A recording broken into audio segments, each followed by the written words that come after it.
O relatório estava sobre a mesa antes do avanço começar, descrevendo com precisão a presença de um campo minado ativo à frente da rota planejada. O documento havia sido redigido por engenheiros de combate e confirmava que a área não havia sido limpa nem marcada de forma segura. Apesar disso, a ordem de progressão foi mantida devido à pressão operacional e à necessidade de manter o ritmo do avanço. Não havia tempo suficiente para aguardar unidades especializadas de desminagem.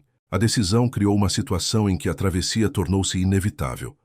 Os campos minados naquele estágio da guerra não eram armadilhas improvisadas, mas sistemas defensivos planejados com método. Eles seguiam padrões de espaçamento, profundidade e combinação de dispositivos projetados para maximizar atraso e causar baixas mesmo sem presença inimiga direta. Mapas capturados e manuais técnicos confirmam que esses campos eram registrados com rigor pelo lado que os instalava. Quando tais registros não eram obtidos, o risco tornava-se absoluto. Cada metro avançado representava uma probabilidade real de morte imediata.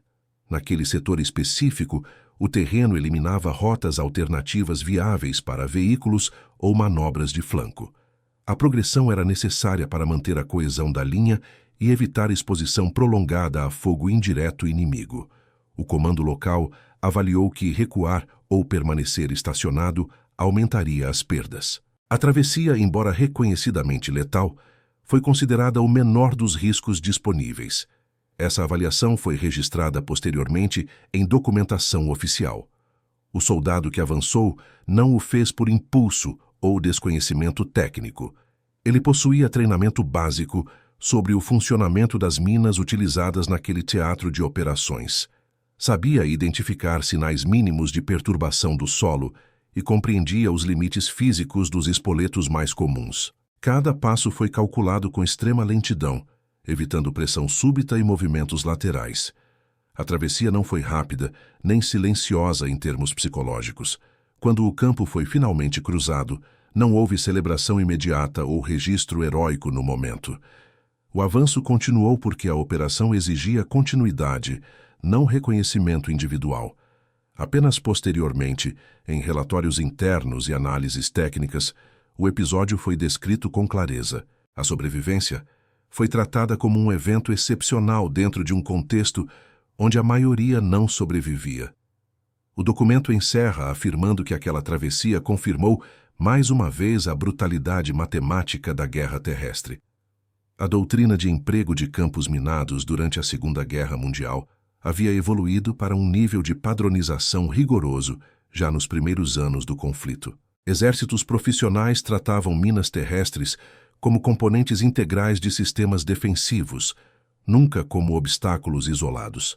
Elas eram posicionadas para complementar o fogo de metralhadoras, artilharia e armas antitanque, criando zonas de negação persistentes. Documentos técnicos alemães e aliados confirmam que a eficácia dessas áreas dependia menos da quantidade de minas e mais da previsibilidade do movimento inimigo. O objetivo principal não era apenas causar baixas, mas controlar o tempo e o espaço do campo de batalha. Na frente europeia, as forças alemãs demonstraram alto grau de sofisticação no uso de minas antipessoal e antitanque. Campos eram organizados em camadas, com dispositivos enterrados em profundidades diferentes e espaçamentos calculados para impedir a progressão segura a pé ou por veículos. Muitos desses campos incluíam minas de pressão simples combinadas com dispositivos de acionamento por tração, conectados por fios quase invisíveis. A retirada alemã raramente significava a neutralização desses sistemas, que permaneciam ativos após a saída das tropas. Isso transformava áreas aparentemente abandonadas em extensões mortais da defesa. Para as forças aliadas em avanço, a identificação de um campo minado criava um dilema operacional imediato. O protocolo ideal previa isolamento da área, marcação clara e emprego de engenheiros especializados. No entanto, a realidade do combate frequentemente impunha prazos incompatíveis com esse procedimento. A demora podia expor unidades a bombardeios, contra-ataques ou perda de contato com forças vizinhas. Relatórios de campanha indicam que decisões de atravessar áreas suspeitas eram tomadas apenas quando todas as alternativas apresentavam riscos maiores. O treinamento básico de infantaria incluía noções elementares sobre minas, mas não preparava soldados para travessias deliberadas. Eles aprendiam a reconhecer sinais de solo revirado, vegetação cortada artificialmente e padrões geométricos incompatíveis com a natureza. Também eram instruídos sobre a importância de seguir exatamente pegadas existentes quando não havia outra opção. Esse conhecimento, embora limitado, podia significar a diferença entre vida e morte em situações extremas. Ainda assim, os manuais deixavam claro que nenhuma técnica oferecia segurança real. No episódio analisado, a travessia não foi autorizada como procedimento padrão, mas aceita como medida excepcional. A responsabilidade não foi individual, mas institucional, registrada em relatórios posteriores como decisão tomada sob constrangimento operacional. O soldado avançou porque a missão exigia continuidade imediata. Cada passo representava a aplicação prática de conceitos aprendidos de forma abstrata. A sobrevivência, nesse contexto, não invalidou a letalidade do campo. Apenas confirmou sua imprevisibilidade controlada.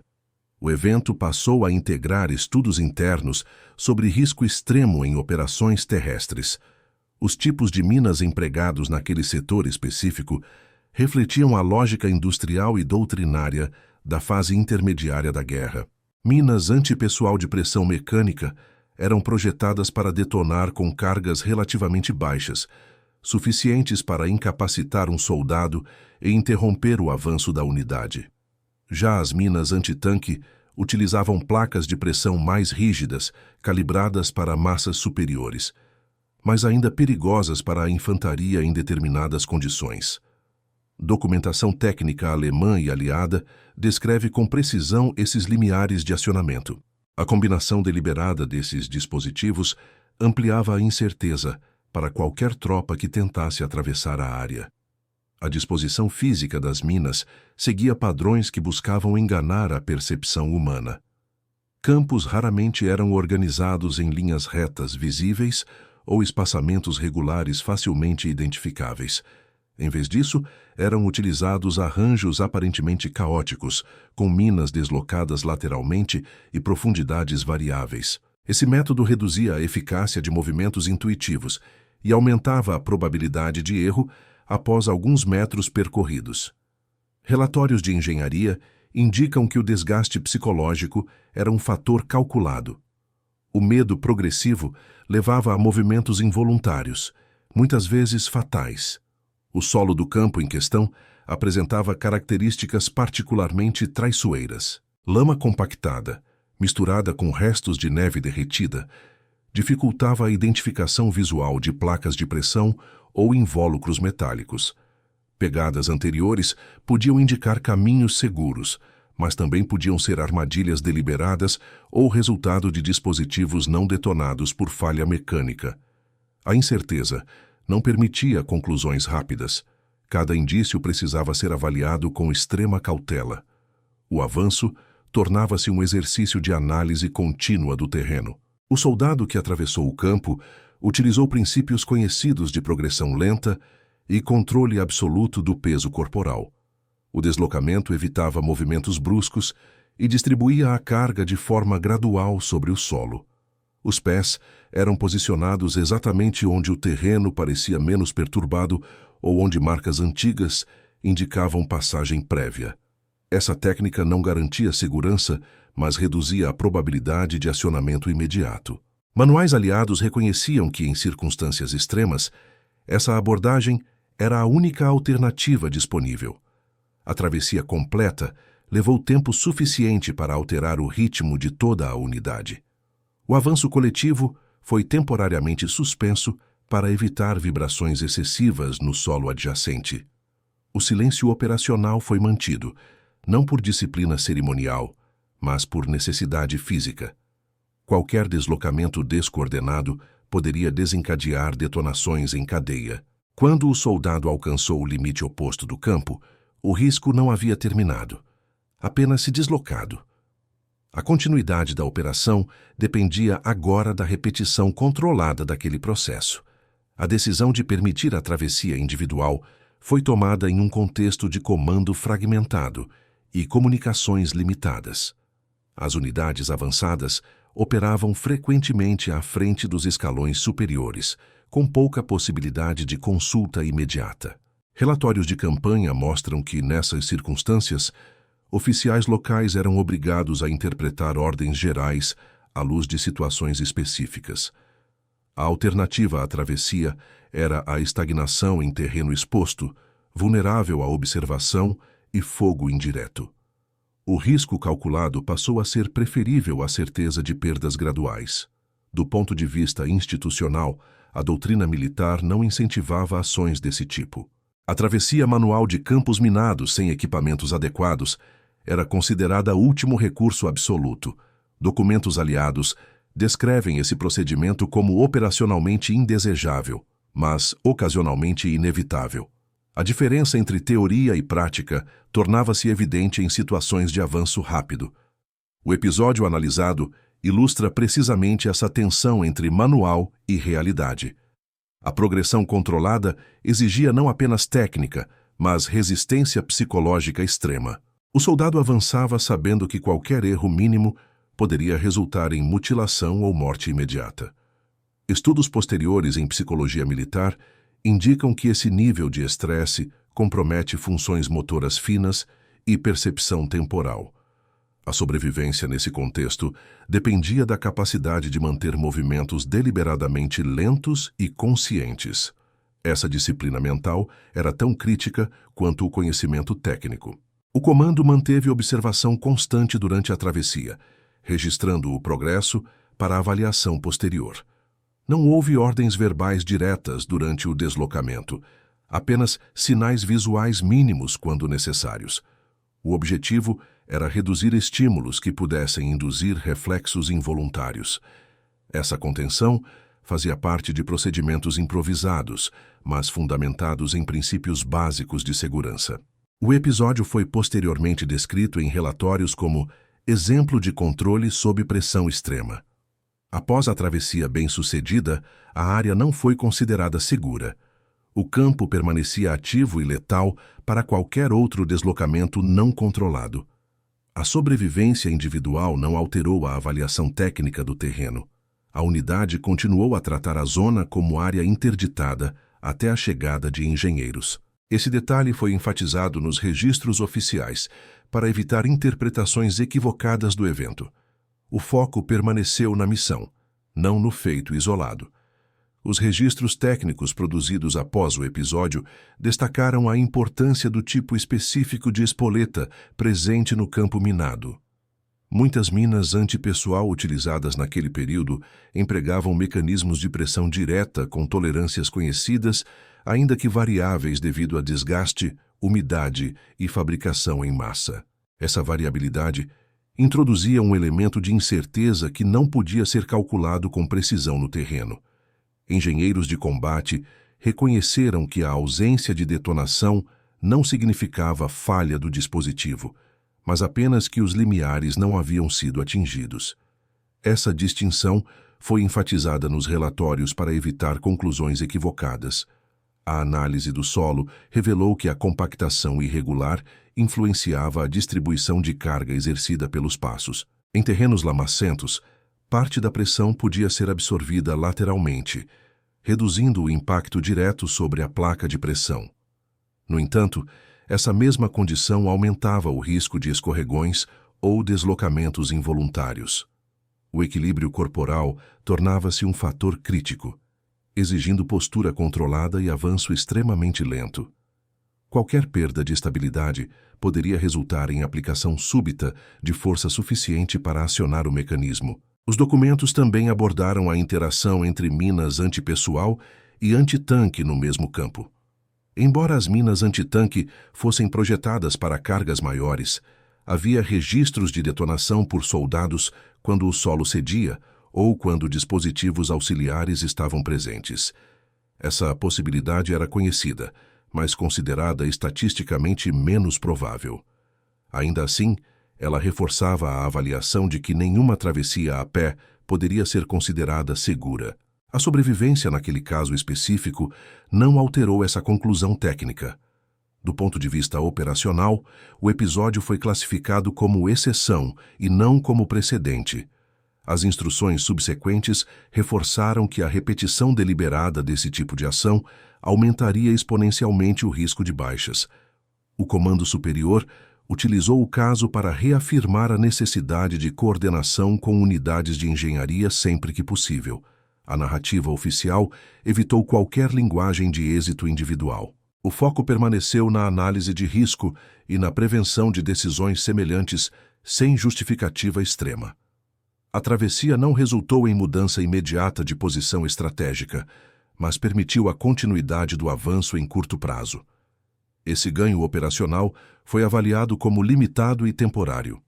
O campo minado continuou a representar obstáculo significativo até ser tratado adequadamente. A documentação ressalta que o custo potencial daquela decisão poderia ter sido catastrófico. A sobrevivência foi registrada como evento singular em um contexto de alta letalidade comprovada. A chegada posterior das equipes de engenharia confirmou muitas das avaliações feitas sob pressão durante a travessia.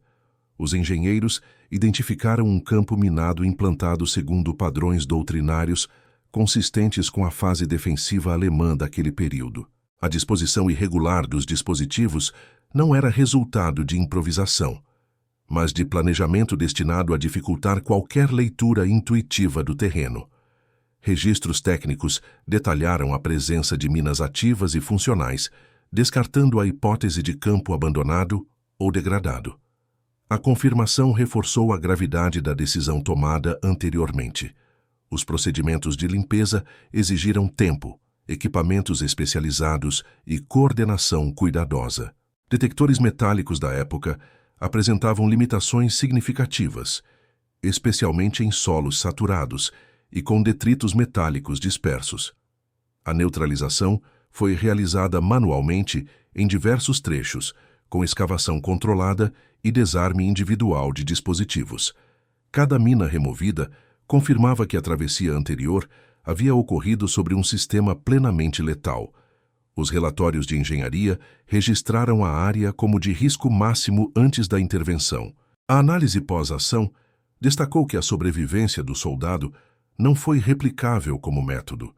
Não havia sequência segura claramente identificável que pudesse ser utilizada por outros homens sem aumento significativo de risco. Pegadas existentes não garantiam a ausência de dispositivos adjacentes ou mecanismos de acionamento por tração. A documentação enfatizou que a repetição da travessia teria resultado, com alta probabilidade, em detonações. Esse ponto foi reiterado para evitar interpretações equivocadas por unidades futuras. Do ponto de vista estatístico, os campos minados continuaram a representar uma das principais causas de baixas não relacionadas a combate direto durante o avanço. Dados compilados ao final da campanha indicam que a maioria das vítimas ocorreu em áreas consideradas seguras após retirada inimiga. Esse padrão reforçou a necessidade de protocolos mais rígidos de marcação e limpeza. O episódio analisado passou a integrar estudos sobre tomada de decisão em ambientes de risco extremo. Ele não foi tratado como exemplo de sucesso, mas como alerta. A documentação oficial encerra a análise, reafirmando que a guerra terrestre moderna não oferece margem para soluções individuais heróicas. Sobrevivências excepcionais não alteram a lógica matemática dos sistemas de armas empregados. O campo minado cumpriu sua função de atrasar, desgastar e impor escolhas letais ao inimigo. A travessia bem-sucedida foi registrada como exceção estatística, não como validação da decisão. O episódio permaneceu como referência técnica para a avaliação de risco, não como narrativa de bravura. A repercussão interna do episódio ocorreu de forma discreta e estritamente técnica. Não houve comunicação externa destacando o ocorrido, nem menção em relatórios destinados ao público. O evento circulou apenas em documentos de análise operacional e instrução interna.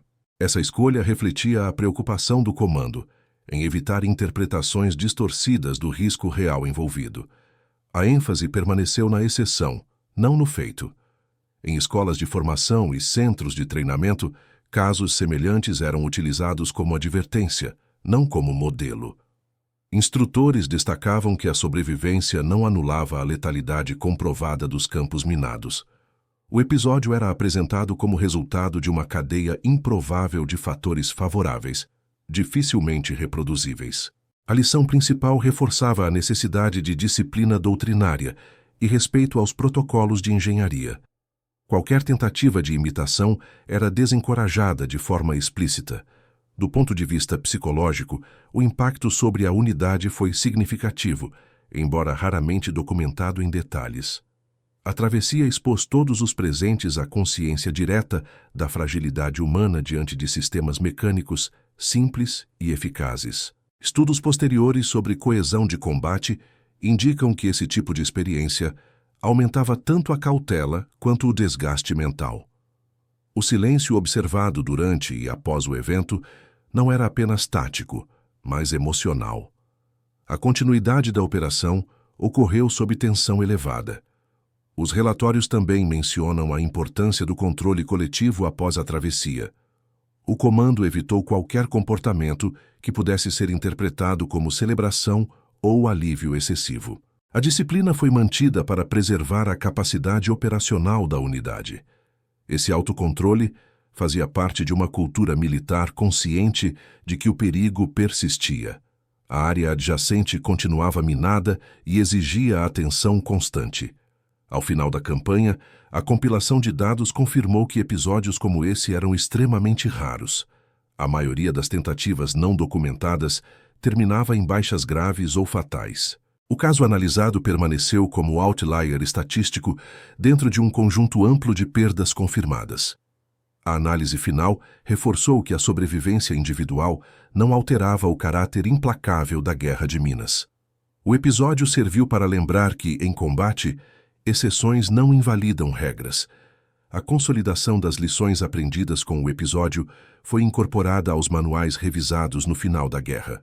As sessões dedicadas a obstáculos explosivos passaram a enfatizar ainda mais a imprevisibilidade dos campos minados, mesmo quando aparentavam sinais de degradação. Engenheiros militares destacaram que fatores ambientais podiam alterar temporariamente o comportamento dos dispositivos sem neutralizá-los. Essa constatação reforçou a necessidade de considerar qualquer campo suspeito como plenamente ativo. A doutrina passou a tratar a exceção como perigo adicional, não como oportunidade. Os registros comparativos entre diferentes frentes mostraram que campos minados causavam impacto desproporcional em relação ao custo de implantação. Com poucos recursos materiais, era possível impor atrasos significativos e provocar baixas contínuas. Esse efeito foi observado tanto na frente europeia quanto no norte da África e na Itália. A experiência analisada confirmou a eficácia estratégica dessa arma defensiva.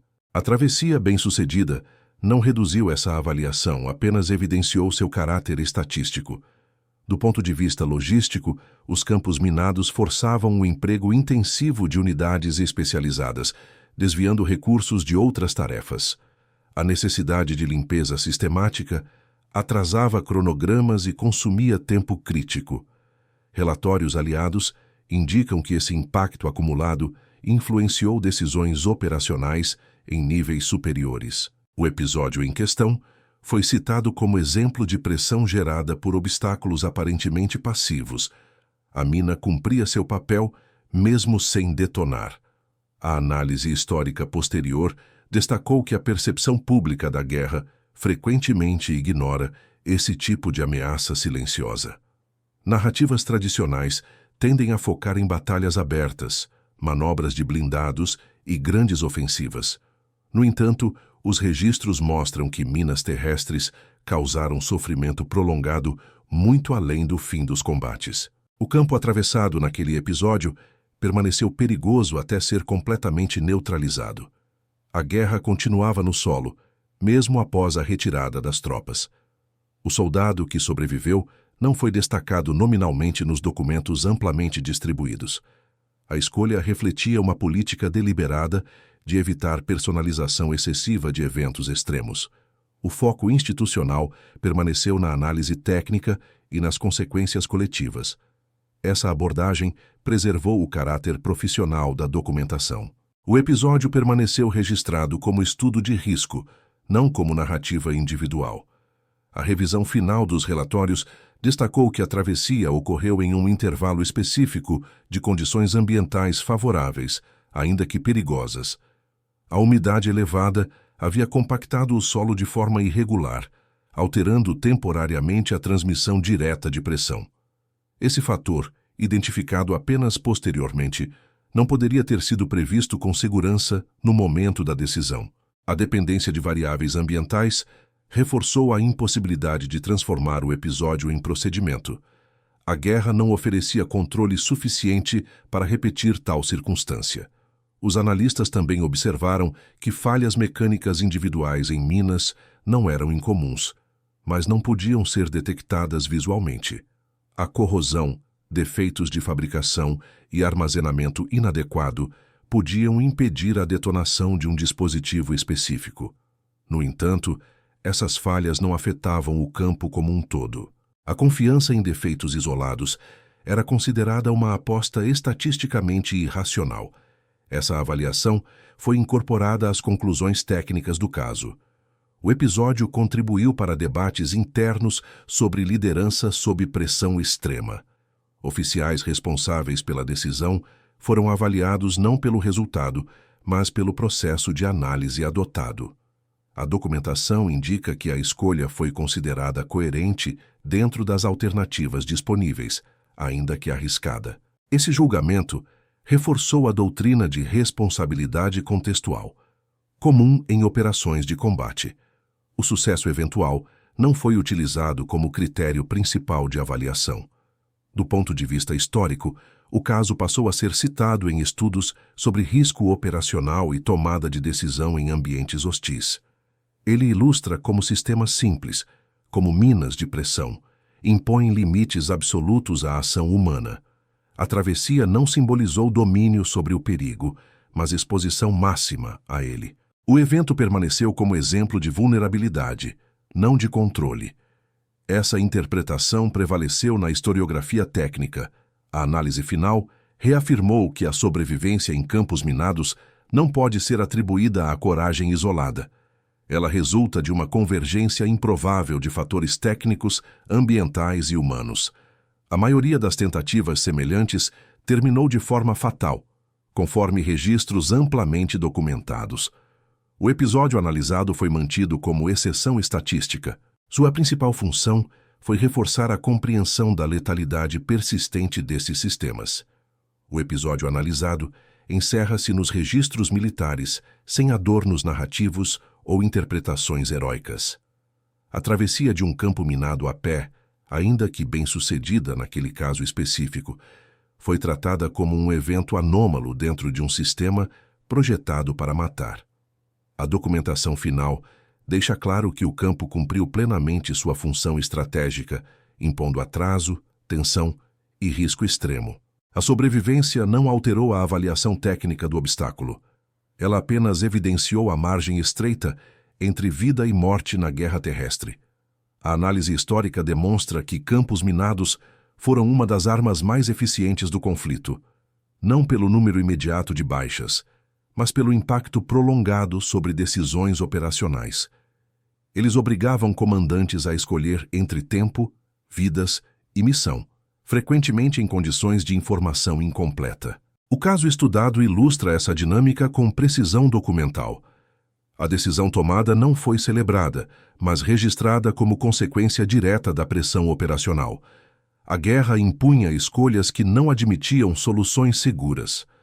Os relatórios finais reforçaram que nenhum treinamento individual poderia neutralizar completamente esse tipo de ameaça. O conhecimento técnico reduzia riscos marginais, mas não eliminava a letalidade intrínseca do sistema. A travessia bem-sucedida não contradisse os manuais, apenas confirmou sua advertência central. Campos minados permaneciam perigosos independentemente da experiência do soldado. A exceção não enfraqueceu a regra, apenas a tornou mais evidente. Do ponto de vista institucional, o episódio foi absorvido como lição de prudência e limite. Ele reafirmou a necessidade de planejamento, coordenação com a engenharia e respeito aos protocolos estabelecidos. A guerra moderna demonstrou que improvisações extremas raramente produzem resultados sustentáveis. Quando funcionam, o fazem a um custo potencialmente catastrófico. Essa compreensão moldou doutrinas posteriores e influenciou práticas de combate no pós-guerra. Ao final, o registro histórico não celebra o homem que atravessou o campo, mas o sistema que quase o matou. A narrativa permanece fria, técnica e deliberadamente impessoal.